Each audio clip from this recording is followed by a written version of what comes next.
നമസ്കാരം. എല്ലാവർക്കും ഓണവർത്തമാനത്തിലേക്ക് സ്വാഗതം. ഓണനാളുകളാണ്. മലയാളിയെ സംബന്ധിച്ചിടത്തോളം എവിടെയാണെങ്കിലും ഓണം ആഘോഷിക്കും. മലയാളിക്ക് ഓണം ഒരു ഉത്സവം മാത്രമല്ല, അതൊരു വികാരമാണ്. ഒരു ഓണപ്പൂക്കളം പോലെ പല നിറങ്ങളും പല സൗരഭ്യങ്ങളും ചേർന്ന ഒരു പൂക്കളം പോലെയാണ് മലയാളിയുടെ മനസ്സ് ഓണക്കാലത്ത്. ഒരു ഐതിഹ്യ അധിഷ്ഠിതമാണെങ്കിലും ഓണം എന്ന് പറയുമ്പോൾ ആ ഒരു നല്ല നാടുകളുടെ ഓർമ്മകളാണ്.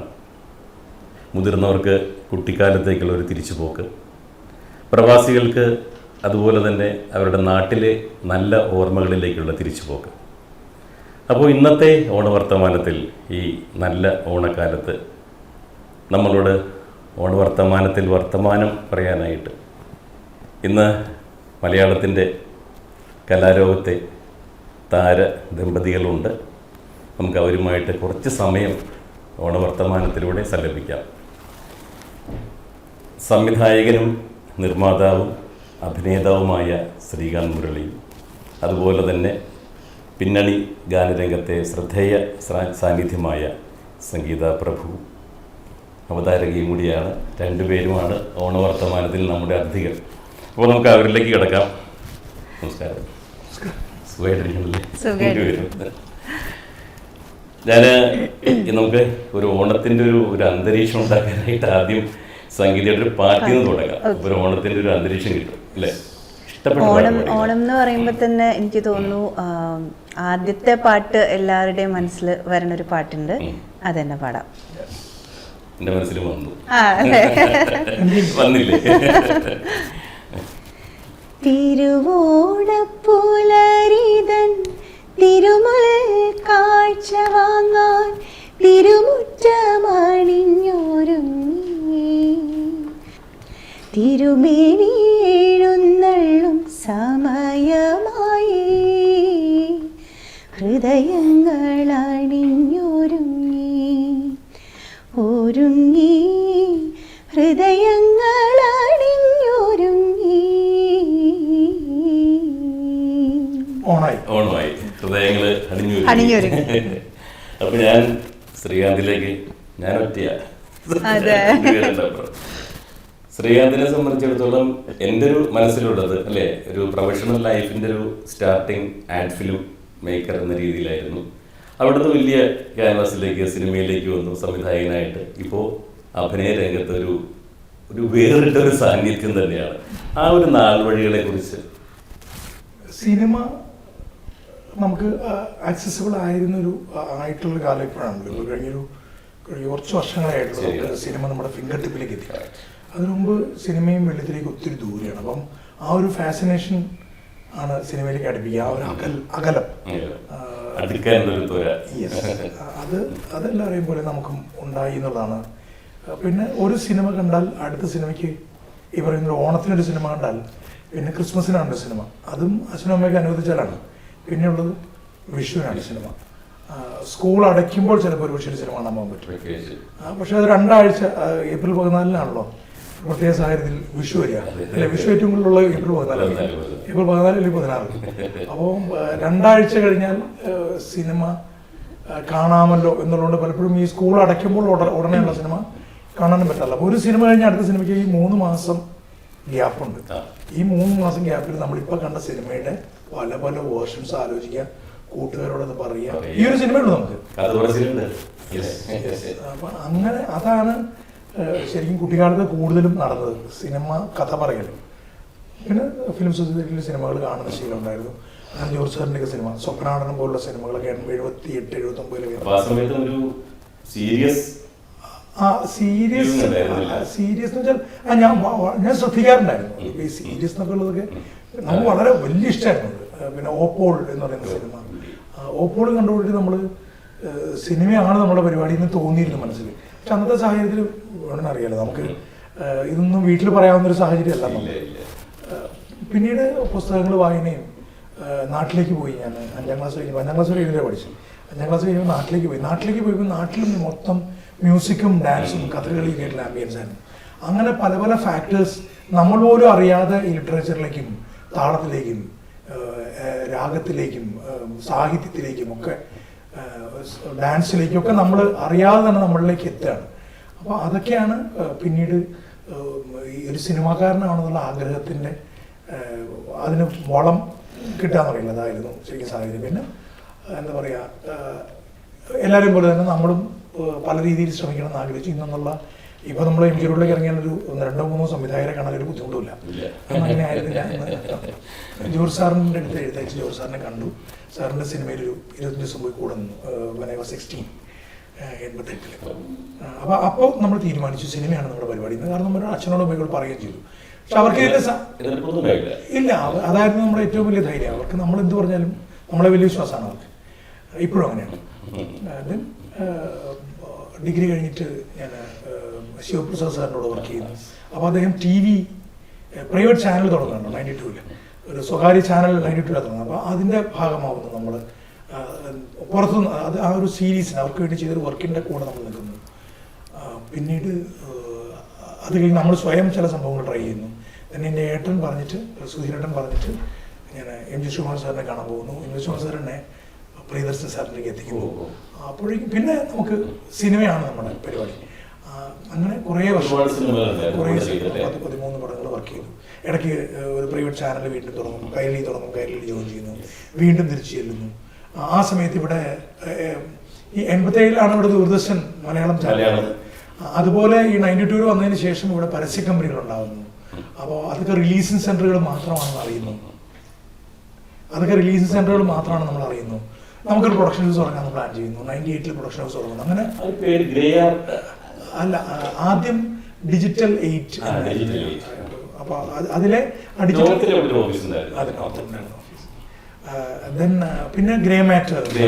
ആ ഡിജിറ്റൽ 8 നമ്മൾ പറയില്ലേ, വളരും തോറും പിളരുകയും പിളരും തോറും വളരുകയും. അപ്പൊ ഞങ്ങള് 8 പേരും 8-ൽ ഞാൻ 9ാമത്തെ ആളായിരുന്നു. കാരണം ഞാൻ വല്ലപ്പോഴും മാത്രം വരുന്ന ആളായതുകൊണ്ട് എന്നെ നമ്പാൻ പറ്റില്ല എന്ന് പറഞ്ഞുകൊണ്ട് 8 പേരുടെ ഗ്രൂപ്പിൽ ഞാനില്ല. അപ്പോൾ ഞാൻ ആയിരുന്നു അവരുടെ ഫിലിംസ് ചെയ്യാനായിട്ട് കൂടെ നിന്നിരുന്ന ആൾ. ബിക്കോസ് ഫിലിം എക്സ്പോഷർ ഉണ്ടായിരുന്ന ഒരാളൊരു പക്ഷേ ഞാൻ മാത്രമായിരുന്നു. അപ്പോൾ ശരിക്കും ഞാൻ പറഞ്ഞാൽ TV ചാനലുകൾ, സിനിമ അടുക്കല്, VHS കാസറ്റുകൾ കൂടുതൽ, ഇങ്ങനെ ഇതിൻ്റെ ആ ഒരു ഗ്രോത്തിനൊപ്പം തന്നെ നമ്മളുടെ ആ ജനറേഷന്റെ പ്രത്യേകതയാണ്. യെസ്, ഡിജിറ്റൽ പരിപാടികൾ വരുന്നു, കമ്പ്യൂട്ടർ.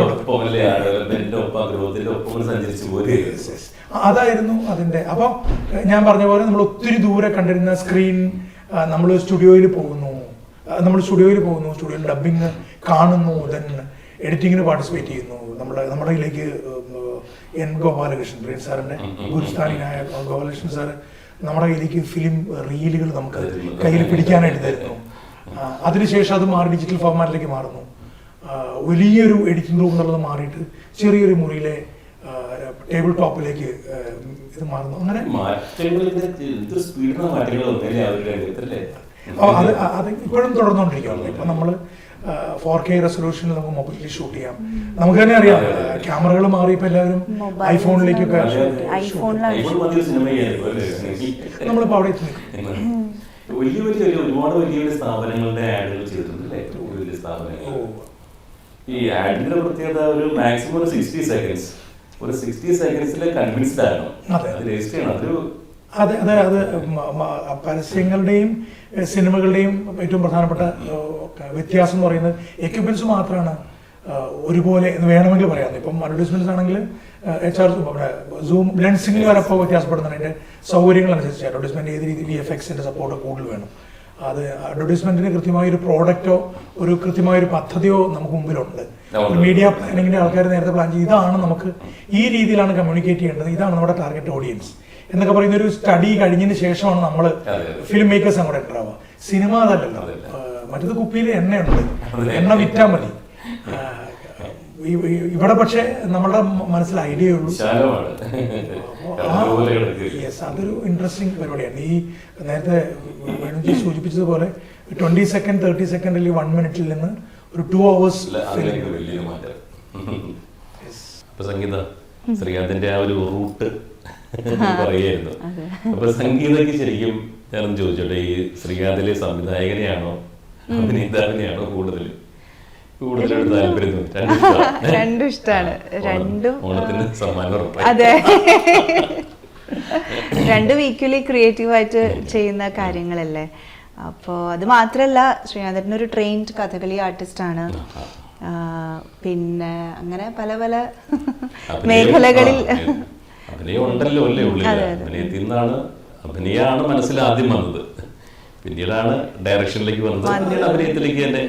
സിനിമയിൽ നമ്മൾ ആദ്യം കാണുന്നത് സ്ക്രീനിൽ താരങ്ങളെ അഭിനയം തന്നെ ആദ്യം മനസ്സിലേക്ക് വരുന്നത്. എല്ലാവരും സിനിമയിൽ പ്രവർത്തിക്കുന്ന എല്ലാവരും, എല്ലാ ഡിപ്പാർട്ട്മെന്റിലെ ആൾക്കാരും ആദ്യം ശ്രദ്ധിച്ചിട്ടുണ്ടാവുക അഭിനേതാക്കൾ തന്നെ, അല്ലെങ്കിൽ അതായിരിക്കും അവരുടെ ആ ഒരു ഫാസിനേഷൻ. ശ്രീകാന്തിന്റെ കുറിച്ച് എന്നിട്ട് പലരും പറഞ്ഞിട്ടുണ്ട്, ശ്രീകാന്തിന്റെ അഭിനയത്തിന്റെ ഒരു സൈലന്റ് ആക്ടർ എന്നൊക്കെ വിശേഷിപ്പിച്ചിട്ടുണ്ട് പലരും. ഈ ഫിലിമായിട്ട് ബന്ധപ്പെട്ട് മീഡിയയായിട്ട് ബന്ധപ്പെട്ട് നിൽക്കുന്നവരൊക്കെ ഈ ബോഡി ലാംഗ്വേജ് ഒരു പ്രത്യേകതയുണ്ട്, ഒരു കഴുത്തൊക്കെ ചിരിച്ചിട്ട് നടന്നുന്ന രീതി, പിന്നെ ഒരു ഈ ഹസ്കി വോയിസ് ബ്യൂട്ടിഫുൾ ആ വോയിസ്, അതെല്ലാവർക്കും ഉള്ള വോയിസ് അല്ല. നേരത്തെ ഒരു അനിൽ മുരളി ഇല്ലേ, ഇങ്ങനെ വോയിസ് ആയിരുന്നു, അത് കുറച്ചും കൂടി അഗ്രസീവ് ആയിരുന്നു. അത് പക്ഷെ ആ ഒരു ചെറിയ വോയിസിൽ കൂടി അവിടെ എത്തിക്കും ഹാർട്ടിലേക്ക്. അത് നല്ല രസമല്ലേ. പിന്നെ തീർച്ചയായും എല്ലാവരും പറയാറുള്ള ഒരു കാര്യം ബിനു പപ്പു ശരിയാ, പപ്പുചേട്ടന്റെ വോയിസ് വലിയ സിമിലാരിറ്റി ഉണ്ട്. എല്ലാരും വന്നിട്ട് അത് തന്നെയാ പറയാറ്, വോയിസ് ഭയങ്കര യുണീക്കാണ് എന്ന് പറയും. ലൈക്ക് ഒരു സ്റ്റാൻഡ് ഔട്ട് ചെയ്യുന്ന ഒരു കാര്യമാണ്. ആക്ടറെ സംബന്ധിച്ചിടത്തോളം വളരെ ഇമ്പോർട്ടന്റ് ഒരു ഐഡന്റിറ്റി കിട്ടുക എന്ന് പറഞ്ഞാൽ ഇത് ശരിക്കും നല്ലതെന്ന് പറയുമ്പോൾ സന്തോഷം. പക്ഷെ ചിലപ്പോ നമ്മള് ഡയലോഗ്സ് ചിലപ്പോൾ പറയുമ്പോൾ ചില വേർഡ്സ് ഒക്കെ ക്ലിയർ ആവില്ല. ക്ലിയർ അങ്ങ് അതിലേക്ക് പോകും, ഹസ്കിയിലേക്ക് പോകും. അപ്പോൾ കൂടെ നിൽക്കുന്ന ആർട്ടിസ്റ്റുകളൊക്കെ ചിലപ്പോൾ നമ്മൾ ഡയലോഗ് പറയുമ്പോൾ ചേട്ടൻ പറഞ്ഞായിരുന്നോ എന്നൊക്കെ ചോദിച്ചിട്ടുണ്ട്. അപ്പൊ അതിനെ ഞാനൊട്ടും പോസിറ്റീവായിട്ടല്ല എടുക്കുന്നത്. അപ്പോൾ അവർക്ക് ക്ലിയർ എലിജിബിൾ ആവുക എന്നുള്ളതുണ്ടല്ലോ, അതും സംഭവിച്ചിട്ടുണ്ട്. വളരെ പ്രശസ്തരായിട്ടുള്ള പല നടന്മാരും റീടേക്ക് എന്റെ ഡയലോഗ് കേൾക്കാത്തതുകൊണ്ട് റീടേക്ക് ഒക്കെ വേണ്ടി വന്നു. അപ്പൊ അത് ഇതിനുള്ളിലുള്ള കഥയാണ്, അത് ഞാൻ പറയാണ്. എന്നാലും കൂടുതൽ ആൾക്കാരും പറയാ എന്റെ ശബ്ദത്തിന്റെ വേറിട്ട് നിൽക്കുന്ന ഒരു കാര്യം. സംഗീത ശരിക്കും പിന്നണി ഗാനരംഗത്തേക്ക് വരുന്നതിന് മുൻപ് അല്ലെ സ്റ്റേജിൽ എത്രയോ വർഷം ഭക്തിഗാനമേള, ഗാനമേള, എന്റെ ഇനീഷ്യൽ ഡേയ്സിൽ വേണുചേട്ടന്റെ കൂടെ ഒരുപാട് ഭക്തിഗാനമേളകൾ ഞങ്ങൾ കൂടിയിട്ടുണ്ട്. പിന്നെ ACVയിൽ ഒരുപാട് പരിപാടികൾ ഞാൻ ആങ്കർ ചെയ്തിട്ടുണ്ട്. സത്യത്തിൽ ഞാൻ ആങ്കർ ചെയ്തുകൊണ്ടാണ് കരിയർ തുടങ്ങുന്നത്, മ്യൂസിക്കൽ പ്രോഗ്രാംസ് ചെയ്തുകൊണ്ടാണ്. അപ്പോൾ വേണുചേട്ടൻ അന്നും ACVയിൽ നമ്മൾ ACVയിലാണ് ഒരുപാട് ഞാൻ ചെയ്തിട്ടുള്ളത്. അപ്പൊ അന്ന് ശരിക്കും പറയുകയാണെങ്കിൽ സ്റ്റേജില് അടുത്ത ഡിസംബർ വരെ സമയമുണ്ട്, അടുത്ത പ്രാവശ്യം നമ്മൾ തയ്യാറാക്കും. ഈ അന്നൊക്കെ ശരിക്കും പറഞ്ഞ ഈ സ്റ്റേജിൽ പാടിയാണല്ലേ അന്നത്തെ ആർട്ടിസ്റ്റുമാരെല്ലാവരും ആ ലെവലിലേക്ക് എത്തിയത്. അതൊരു എക്സ്പീരിയൻസ് ആണല്ലോ. സ്റ്റേജിൽ പ്രൂവ് ചെയ്യണം, ഒരു ആർട്ടിസ്റ്റിനെ സംബന്ധിച്ച് സ്റ്റേജിൽ പ്രൂവ് ചെയ്താൽ മാത്രമേ പിന്നീട് സ്കില്ലിന്റെയും കൂടി ഒരു ഭാഗമാണല്ലോ. നമ്മുടെ സ്കില്ല് എത്രത്തോളം നമ്മൾ പോളിഷ് ചെയ്ത് വെക്കുന്നു അതനുസരിച്ച് നമുക്ക് സ്റ്റേജിൽ. അപ്പം നാച്ചുറലി നമ്മൾ ഇവിടെ ഇപ്പോൾ നമ്മൾ അല്ലാത്ത സമയത്ത് അത്രയും പ്രാക്ടീസ് ചെയ്താലാണ് അത് വർക്ക് ആവുക സ്റ്റേജിൽ. അപ്പം അത്രയും തന്നെ നമ്മൾ ഹാർഡ് വർക്ക് ചെയ്യും, പാട്ട് പഠിക്കല്, പാടല്, അങ്ങനെയൊക്കെ. അപ്പോൾ അത് വലിയൊരു ഒരിക്കലും അല്ല.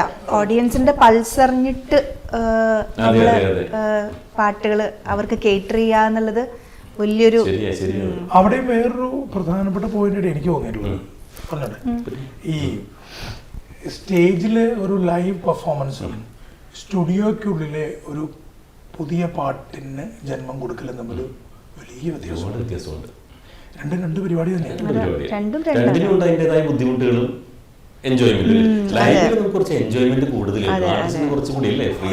ഇപ്പോ ഇൻഡിപെൻഡന്റ് ആയിട്ടുള്ള സോങ്സ് വരുന്നതിന് മുമ്പുള്ള കാലഘട്ടത്തിൽ ഈ ഗാനമേളകൾ അതിൽ ഓൾറെഡി പാടി വെച്ച പാട്ടുകളാണ് നമ്മൾ അപ്പൊ അതിലെ ഓരോരോ നുവാൻസസും കറക്റ്റ് ആവുമ്പോഴാണ് ഗംഭീരായി.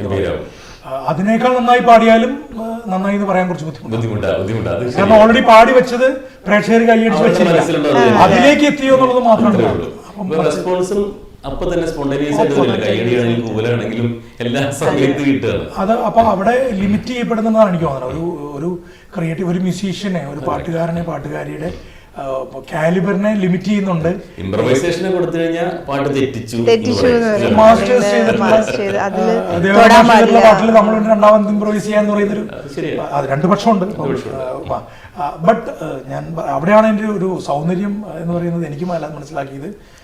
മൈക്ക് എൻ്റെ കൈ കിട്ടിയോണ്ട് പറയാണ്, ഈ സ്റ്റുഡിയോയിലെ ഒരു പുതിയ പാട്ടിന് ഒരു ട്യൂണിലേക്ക് വരികൾ വന്ന് ചേരൽ, ആ വരികൾക്ക് ജീവൻ കൊടുക്കൽ, അതിനുശേഷം അത് പാടി അത് ഫലിപ്പിക്കാന്ന് വെച്ചാൽ ആ പാട്ടിൻ്റെ വരി എപ്പോഴാണ് ഉണ്ടായത്, മ്യൂസിക് എപ്പോഴാണ് ഉണ്ടായതെന്ന് അറിയാത്ത രീതിയിൽ ഇത് പാടി വരുമ്പോഴാണ് ഉണ്ടാവുക. അതൊരു വലിയ ചലഞ്ചാണ്. അത് വേറൊരു ട്രിപ്പാണ്. പല റെക്കോർഡിങ്സിനും ഇല്ല, ഞാൻ പാടിയാൽ ആൾക്കാർ പാടുപെടും. പാടും. ഇല്ല, എനിക്ക് പാട്ട് വലിയ ഇഷ്ടമാണ്. പാട്ട് അടിസ്ഥാന ബേസിക്സ് ഞാൻ പഠിച്ചിട്ടുണ്ട്. അത് നമ്മളുടെ ഈ അന്വേഷണത്തിന്റെ ഭാഗമായിട്ട് പിന്നെ പാടാറുണ്ട്. കൊള്ളാം, ഒരു കുഴപ്പമില്ല. ഒന്നും കൊള്ളില്ലെന്ന് പറയില്ല. ഇന്ന് പരീക്ഷയ്ക്ക് ഫസ്റ്റ് റാങ്ക് മേടിക്കാൻ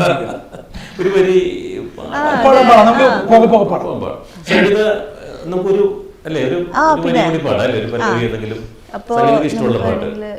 ഇഷ്ടമുള്ളൊരു പാട്ട് പാടാം. ഞങ്ങളുടെ സമയങ്ങളൊക്കെ ഞങ്ങൾ ഏറ്റവും ഹാപ്പി ആയിട്ട് സ്പെൻഡ് ചെയ്യുന്നത് പാട്ട് കേൾക്കുക അല്ലെങ്കിൽ പാട്ട് പാടുക. സത്യത്തിൽ പലപ്പോഴും സംഭവിക്കുക പാട്ട് കേൾക്കൽ പിന്നെ പാട്ട് പാടലായിട്ട് മാറും. ആ പാട്ടിനും പാടും. ട്രാവൽ ചെയ്യുമ്പോഴും ഒക്കെ നമ്മൾ പാട്ടാണ് നമ്മൾ അറിയാതെ പാടി പോകും. അതെ, അതാണല്ലോ. അപ്പൊ അതിലാണ് നമ്മുടെ ഈ പറയുന്ന ഏതെങ്കിലുമൊക്കെ കൺഫ്യൂഷൻസോ അഭിപ്രായ വ്യത്യാസങ്ങളൊക്കെ ഉണ്ടെങ്കിൽ അതൊക്കെ ഇതിലങ്ങോട്ട് സംഗീതം കൊണ്ട് പരിഹരിക്കാൻ പറ്റാത്തൊന്നുമില്ലല്ലോ അല്ലേ. അപ്പം എനിക്ക് എന്നോട് ഏറ്റവും ഇഷ്ടപ്പെട്ട പാട്ട് ഏതാണെന്ന് ചോദിച്ചാൽ ഞാൻ ഒട്ടും ആലോചിക്കാതെ ഞാനിത് പറയുമ്പോൾ ഒരു 99% ആൾക്കാരും മലയാളികൾ പറയാൻ സാധ്യതയുള്ളൊരു പാട്ടായിട്ട് എനിക്ക് തോന്നിയിട്ടുള്ളത് ശരദിന്ദു മലർദീപ ഉൾക്കടലിലെ പാട്ട്. അന്നത്തെ ഒരു ക്യാമ്പസ് കഥയായിരുന്നു അല്ലേ. നമുക്ക് ആ പാട്ട് എനിക്ക് ഒത്തിരി ഓർമ്മകളും ഒത്തിരി സങ്കടങ്ങളും ഒത്തിരി നഷ്ടങ്ങളും ഒത്തിരി സെലിബ്രേഷൻസും ഒത്തിരി റൊമാൻസസും ഒക്കെ എനിക്ക് ഓർമ്മ വരും. എനിക്ക് തോന്നുന്നു എല്ലാവർക്കും അത് ഓർമ്മ വരും. ബി.എസിന്റെ പാട്ടിനായി ഞാൻ ശ്രദ്ധിച്ചിരുന്ന ഈ കവിത പോലത്തെ വരികള് അങ്ങേരെ പോലെ സംഗീതം കൊടുക്കാൻ പറ്റുന്ന ആളില്ല. വളരെ സിനിമാ പാട്ട് പോലെ ആവില്ല. കവിതയുടെ ഒരു ഭംഗി നഷ്ടപ്പെടുകയില്ല, എങ്കിൽ വളരെ ജനകീയമാവുകയും ചെയ്യും. അത് പാടാം. ആ പാട്ടിനെ കുറിച്ചും ആ പാട്ടിലെ വരികൾ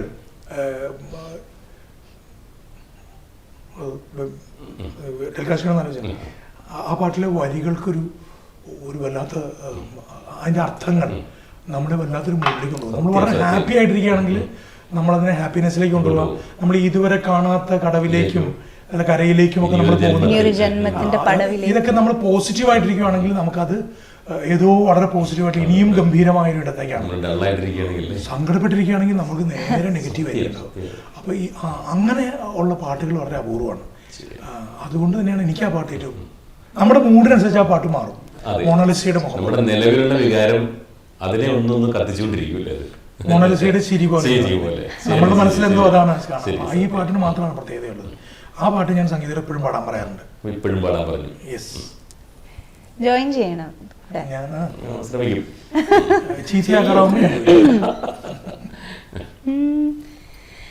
ശരദിന്ദു മലർദീപനാളം നീട്ടി സുരഭിലയാമങ്ങൾ ശ്രുതി മീട്ടി ഇതുവരെ കാണാത്ത കരയിലേക്കോ ഇനിയൊരു ജന്മത്തിൻ പടവിലേക്കോ മധുരമായി പാടി വിളിക്കുന്നു ആരോ മധുരമായി പാടി വിളിക്കുന്നു. ഒന്നും പറയാനില്ല. സംഗീത ഈ ഇതുപോലത്തെ പാട്ടുകള് വേദിയിലല്ലേ നമുക്ക് വളരെ ചുരുക്കം അവസരം കിട്ടാറുള്ളൂ. സങ്കടമുള്ള കാര്യമല്ലേ. പ്രത്യേകിച്ച് ഇപ്പോ കാലം പോകെ അങ്ങനത്തെ ഒരു അവസ്ഥയാണ് വന്നുകൊണ്ടിരിക്കുന്നത്. ചില സ്റ്റേജുകള് ഈ തീം ഷോസ് വരുമ്പോ നമുക്ക് അത്തരത്തിലുള്ള ഒരുപാട് പാട്ടുകൾ പാടാനുള്ള അവസരമുണ്ട്. അപ്പോൾ അതുകൊണ്ട് തന്നെ അങ്ങനത്തെ പ്രോഗ്രാംസ് വരുമ്പോൾ നമ്മൾ ഒരിക്കലും അത് മിസ്സാക്കില്ല, അതൊരിക്കലും നമ്മൾ വേണ്ടാന്ന് വെക്കില്ല. അങ്ങനത്തെ സ്റ്റേജ് ഷോസ് എന്ന് പറയുന്നത് മറ്റുള്ളവർക്ക് വേണ്ടിയാണല്ലോ പാട്ട് പാടുന്നത്. അത് മാറി എനിക്ക് വേണ്ടി പാടുന്നൊരു സ്പേസ് ഉണ്ടെങ്കിൽ സ്വാഭാവികമായിട്ടും ആദ്യം ഈ ഓഡിയൻസിനെ സംബന്ധിച്ചിടത്തോളം ഇഷ്ടപ്പെടൂല്ലേ? ഇഷ്ടപ്പെടാതിരിക്കില്ല ഒരു കാരണവശാലും. തീർച്ചയായിട്ടും മെലഡി എന്നുള്ളതുകൊണ്ട് മാത്രമല്ല, മറ്റു പല കാരണങ്ങളാലും എപ്പോഴും ഞങ്ങൾ ഡിസ്കസ് ചെയ്യാൻ പറയാറുണ്ട്, പല പാട്ടുകളും നമുക്ക് ഏറ്റവും പ്രിയപ്പെട്ടതാവുന്നത് ആ പാട്ടുകൾ തീർച്ചയായും ഗംഭീരം പാട്ടുകളാണ് എന്നുള്ളത് കൂടാതെ കൊണ്ട് തന്നെ നമ്മുടെ ഓർമ്മകളും നമ്മുടെ സഞ്ചരിക്കുക ആ പാട്ടുമായി ബന്ധപ്പെട്ട് ഏതെങ്കിലും ഓർമ്മ നമുക്കുണ്ടാവുമ്പോഴാണ് ആ പാട്ട് നമുക്ക് മനോഹരമാകുന്നത്. ചില പാട്ട് നമ്മളെ പെട്ടെന്ന് ഒരൊറ്റ സെക്കൻഡിൽ നമ്മളെ എൻ്റെ നാട്ടിലെ പറമ്പിലോ അമ്പലപ്പറമ്പിലോ അല്ലെങ്കിൽ എൻ്റെ സ്കൂളിലോ എൻ്റെ മണങ്ങളൊക്കെ കൊണ്ടുതരും പല പാട്ടുകൾ അല്ലേ, അമ്മയുടെ മണം. നമ്മുടെ അന്ന് നമ്മള് ഇത് നമ്മൾ പറയുമ്പോ പുതിയ പിള്ളേര് പല നമ്മുടെ വൈബൊക്കെ മാറി. പക്ഷെ എന്നാലും അങ്ങനെയൊന്നും ഉണ്ട് മക്കളെ, ഉണ്ടാകാണ്ടിരിക്കില്ല തീർച്ചയായിട്ടും. പുതിയ പ്രോജക്റ്റുകൾ എങ്ങനെയാണ് സംഗീത ജീവിതം? സിനിമകൾ 2-3 ഉണ്ട്. ഒരു തെലുഗു മൂവി ഉണ്ട്, പിന്നെ ഒരു Malayalam movie. Telugu director original. പിന്നെ ലാസ്റ്റ് ഇറങ്ങിയത് ജങ്കാർ എന്ന് പറഞ്ഞിട്ടൊരു മൂവിയും പരിവാർ എന്നൊക്കെ പറഞ്ഞിട്ട് ഇപ്പോൾ ലേറ്റസ്റ്റ് ഇറങ്ങിയത്.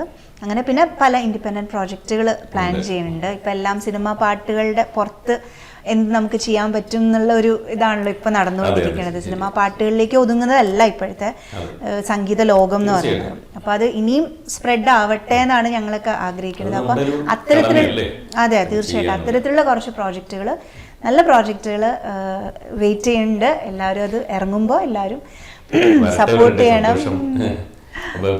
സ്റ്റേജിലും റെക്കോർഡിങ്ങിലും പിന്നണി ഗാനരംഗത്തും എല്ലാം ഇങ്ങനെ സജീവമായിട്ട് പോയിക്കൊണ്ടിരിക്കുക. എത്ര വർഷമായി ശരിക്കും പറയുകയാണെങ്കിൽ സംഗീത ഒരു പ്രൊഫഷണൽ ഒരു സിംഗറായിട്ട് വന്നിട്ട്? 18 കൊല്ലം. പക്ഷെ ഇപ്പോഴത്തെ കുട്ടികൾക്കൊക്കെ ഒരുപാട് കാര്യങ്ങൾ കുറച്ചുകൂടി എളുപ്പമായിട്ടുണ്ട് അല്ലേ? പെട്ടെന്ന് സ്റ്റാർസ് ആകാനുള്ള അവസരം കിട്ടുന്നുണ്ട്. ഇവരൊക്കെ എന്ന് വെച്ചാൽ സംഗീതയുടെ ഒക്കെ സമയം എന്ന് വെച്ചാൽ പാടി പാടി പാടി വന്ന് സ്റ്റാർസ് ആകുക, നമ്മളും ആ കുട്ടികളാവുക എന്നുള്ളതാണ്. ഇപ്പോഴത്തെ കുട്ടികൾ എന്ന് പറയുന്നത് നമുക്കെന്തോ അല്ല, നമ്മളും ആ കുട്ടികളായിരിക്കുക എന്നുള്ള ഇനി അപ്ഡേഷൻ തീർച്ചയായിട്ടും. അതെ ഞാൻ പറഞ്ഞാൽ നമ്മൾ ആ സമയത്തെ ഏറ്റവും പുതിയത് തോന്നുന്നില്ല, നമ്മളെപ്പോഴും പുതിയകൊണ്ടിരിക്കുക എന്നുള്ളത് നമുക്ക് ഒരിക്കലും ഒരു കംപ്ലൈന്റ് പറയേണ്ടി വരില്ല. എനിക്കങ്ങനെ തോന്നുന്നില്ല ഒരു കാര്യം.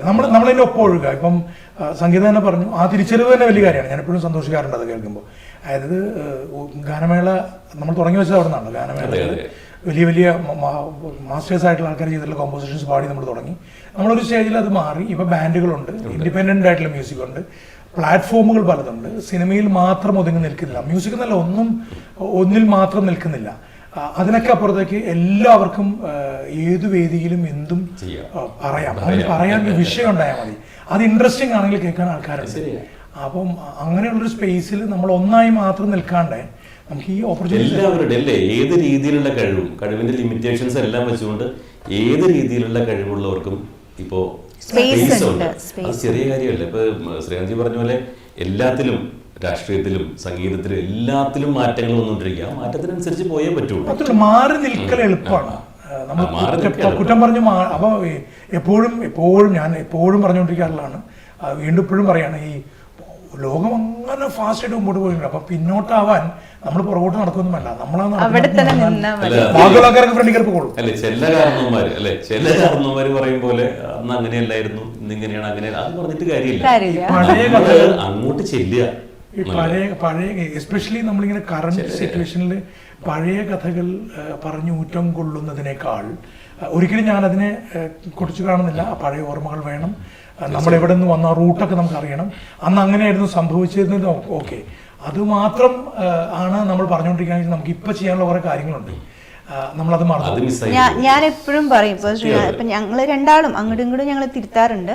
അപ്പോൾ നമ്മൾ എപ്പോഴെങ്കിലും നമ്മൾ ഇപ്പോൾ അത് ശരിയല്ല, ഇത് ശരിയല്ല, മറ്റുള്ളവർ അങ്ങനെ ചെയ്യണു, ഇപ്പം കുട്ടികൾ അങ്ങനെയാണ്, എപ്പോ നമ്മൾ അങ്ങനെ പറഞ്ഞു തുടങ്ങണോ അവിടെ നമ്മുടെ തോൽവിയുടെ സ്റ്റാർട്ടിങ് ആണ് എന്ന് ഞാൻ എപ്പോഴും പറയും. ഒരിക്കലും നമ്മൾ കംപ്ലൈന്റ് പറയുന്നത് അതൊരു ശരിയാണ്, പലപ്പോഴും തോന്നിയിട്ടുണ്ട് അത് ശരിയാണെന്ന്. നമ്മൾ പറയില്ലേ രാഷ്ട്രീയം ഒരുപാട് മാറി, പഴയ പൊളിറ്റീഷ്യൻസ് എങ്ങനെയായിരുന്നു, അത് പറഞ്ഞിട്ട് കാര്യമില്ല. ഇല്ല, നമ്മൾ പറയില്ലേ ഇതൊന്നും വേണ്ടതേ, നമ്മൾ എത്രയോ കാലമായിട്ട് കേട്ടോണ്ടിരിക്കണ എടാ നീയൊക്കെ പഠിക്കുന്ന കോളേജാണ് കോളേജ്, ഞങ്ങളൊക്കെ കോളേജിൽ കേട്ടില്ല. അങ്ങനെയാണ് നമ്മൾ ആദ്യം കേട്ടത്. നീയൊക്കെ സ്കൂളിൽ പഠിക്കുമ്പോ അത് വലിയ മണ്ടത്തരം. അതിന്റെ അർത്ഥം ആ പറയുന്ന ആൾക്ക് പ്രായമായി തുടങ്ങി എന്നാണ്. ഇപ്പം ഓണത്തെ പറ്റി പറയുകയാണെങ്കിൽ ഇപ്പം നമ്മുടെ ഓണം, എന്റെ കുട്ടിക്കാലത്തെ ഓണം നാട്ടുപുറത്തെ ഓണമാണ്.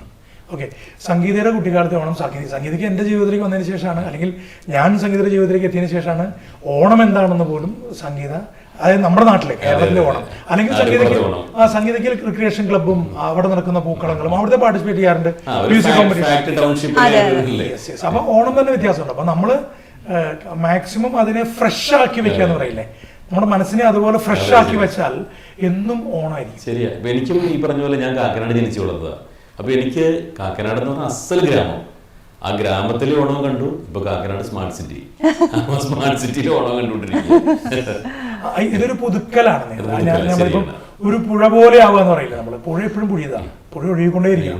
നമുക്കാണ് പെരിയാർ എപ്പോഴും പുതിയത്, ഓരോ സെക്കൻഡിലും പെരിയാർ മാറ്റങ്ങളുണ്ടാവും. ആ ഒഴുകുന്ന വെള്ളവും വേറെയല്ലേ.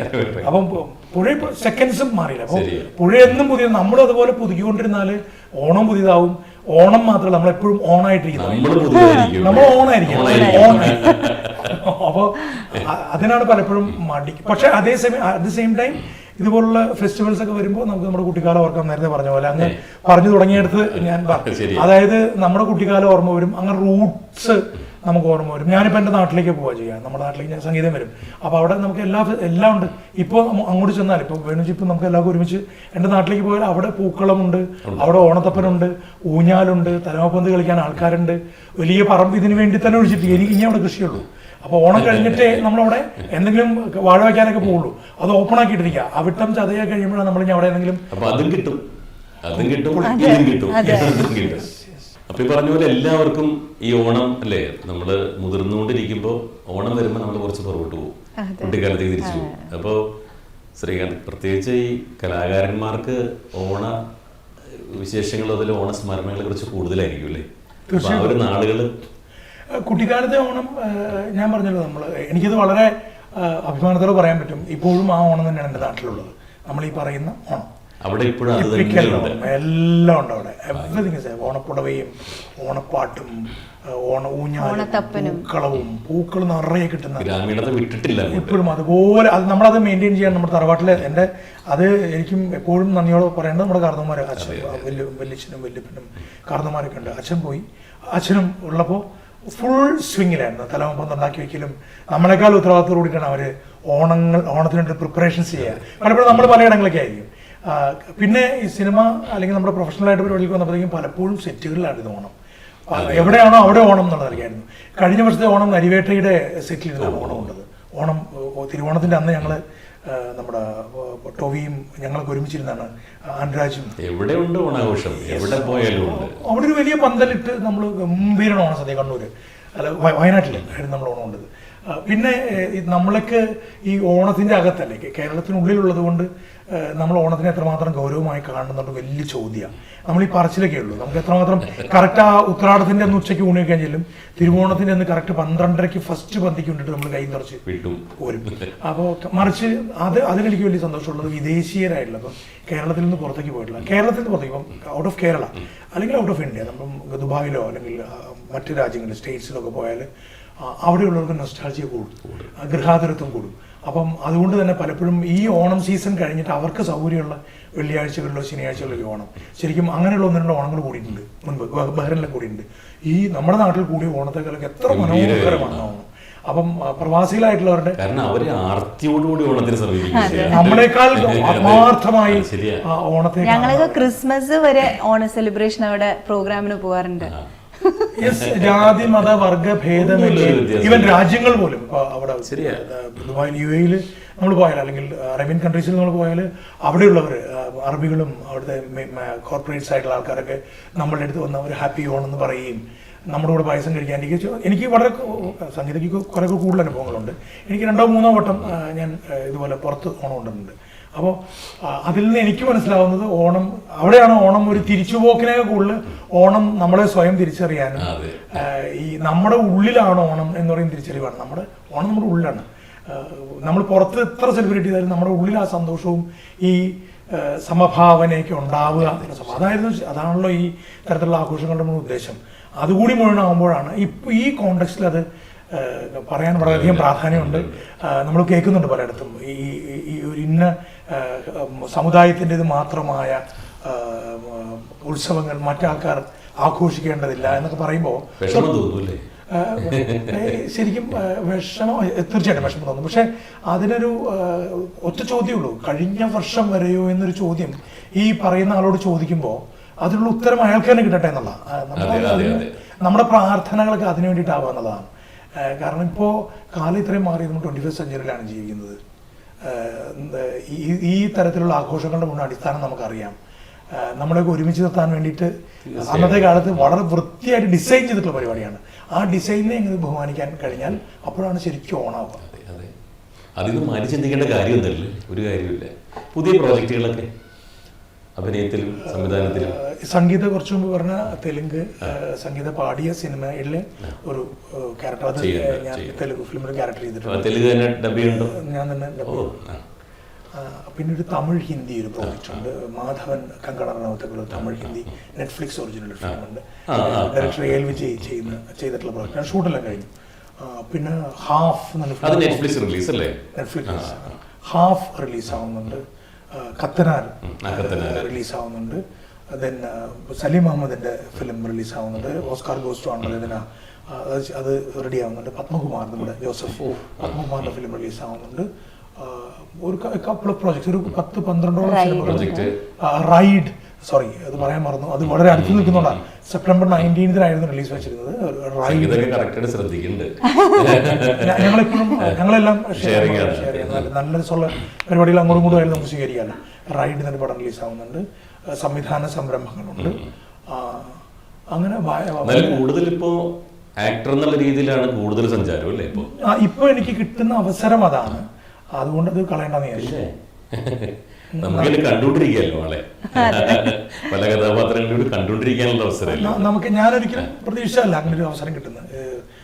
പക്ഷെ ഇപ്പോൾ അങ്ങനെ അതിനാണ് കൂടുതൽ അവസരങ്ങളുള്ളത്. ഈ പറഞ്ഞ പോലെ പല പല കാരണങ്ങളാലും അങ്ങേരായ കൊള്ളാം എന്ന് പറഞ്ഞത് ക്ലീശ ആവുന്നുണ്ട്, സ്റ്റൈൽ ആവുന്നുണ്ട്. ചിലതൊക്കെ ഇന്ന പരിപാടി ചെയ്യാൻ ഇയാളെ വിളിക്കാമെന്നാവുന്നുണ്ട്. പക്ഷെ ഞാൻ അതിനെയൊക്കെ ചലഞ്ചായിട്ട് എടുത്തിട്ട്, കാരണം നമ്മളൊരാളൊരു ചാൻസ് വേണ്ടാന്ന് വെക്കുമ്പോൾ എത്രയോ പേർക്ക് ചാൻസിന് വേണ്ടി വെയിറ്റ് ചെയ്യും. അപ്പൊ അതിന്റെ ഒരു മാഗ്നിറ്റ്യൂഡ് എനിക്ക് മനസ്സിലാവുന്നുണ്ട്. അഭിനയിക്കാൻ അവസരം കിട്ടുന്നിടത്തോളം കാലം അഭിനയിക്കണം. സംവിധാനം ചെയ്യാനായിട്ടുള്ള 2-3 പ്രോജക്റ്റുകൾ പൈപ്പ് ലൈനിലുണ്ട്. അതിന്റെ ഡിസ്കഷൻസ് നടക്കുന്നത്. അപ്പൊ ഈ ഡിറക്ഷനും ആക്ടിങ്ങിന് നമ്മളൊരു തീരുമാനം എടുത്താൽ ഒരു മിനിമം ഒരു 1 ഇയർ നമുക്ക് അതിന്റെ പിന്നിൽ നിൽക്കണം. അപ്പോൾ ആ സമയങ്ങളിൽ എനിക്ക് കിട്ടുന്ന ഡയറക്ഷൻ ആക്ടിങ് പ്രോജക്റ്റുകൾ ചെയ്യാൻ പറ്റാതെ വരും. അപ്പോൾ ഇത് അങ്ങോട്ടും ഇങ്ങോട്ടും ഒന്ന് ടൈമൊക്കെ അഡ്ജസ്റ്റ് ചെയ്ത് ചെയ്യാനുള്ള ശ്രമത്തിലാണ്. ഏതായാലും അങ്ങനെ അല്ലേ, ഫുള്ളി എൻഗേജ്ഡ് ആയിട്ടിരിക്കുക എന്ന് പറഞ്ഞാൽ ചെറിയ കാര്യമില്ലല്ലോ. അപ്പോൾ നമുക്കിത് ഏതാണ്ട് അവസാനിപ്പിക്കാനുള്ളൊരു സമയം ആയിട്ടുണ്ട്. അപ്പോൾ നമുക്കൊരു പാട്ടിൽ അവസാനിപ്പിച്ചൊരു ഭംഗിയായിരിക്കും. പാട്ടി തുടങ്ങി അതിനൊന്ന് ശ്രീകാന്തിന് എന്തെങ്കിലും പാട്ട് സജസ്റ്റ് ചെയ്യാനുണ്ടോ? പിന്നെ അത് ജോയിൻ ചെയ്യാൻ പറയൂ. നമുക്ക് ഒരുമിച്ച് പാടാം. ഒരു കംപ്ലീറ്റ് മ്യൂസിഷ്യന്റെ പാട്ടില്ലേ അല്ലേ, കംപ്ലീറ്റ് ആർട്ടിസ്റ്റ് അല്ലേ സലീൽ ചൗധരി. മലയാളത്തിലെ എല്ലാ കാലത്തെയും ഓണം എത്ര കാലമുണ്ടോ അത്രയും കാലം ഈ പാട്ടും അപ്പൊ എന്നുണ്ട്. അപ്പൊ അത് തന്നെ ജോയിൻ ചെയ്യാൻ പറഞ്ഞിട്ടുണ്ട്. അതെ. പൂവിളി പൂവിളി പൊന്നോണമായി നീ വരൂ പൊന്നോണത്തുമ്പി ഈ പൂവിളിയിൽ മോഹം പൊന്നിൻ മുത്തായി മാറ്റും പൂവയലിൽ നീ വരൂ ഭാഗം വാങ്ങാൻ പൂവിളി പൂവിളി പൊന്നോണമായി നീ വരൂ പൊന്നോണത്തുമ്പി.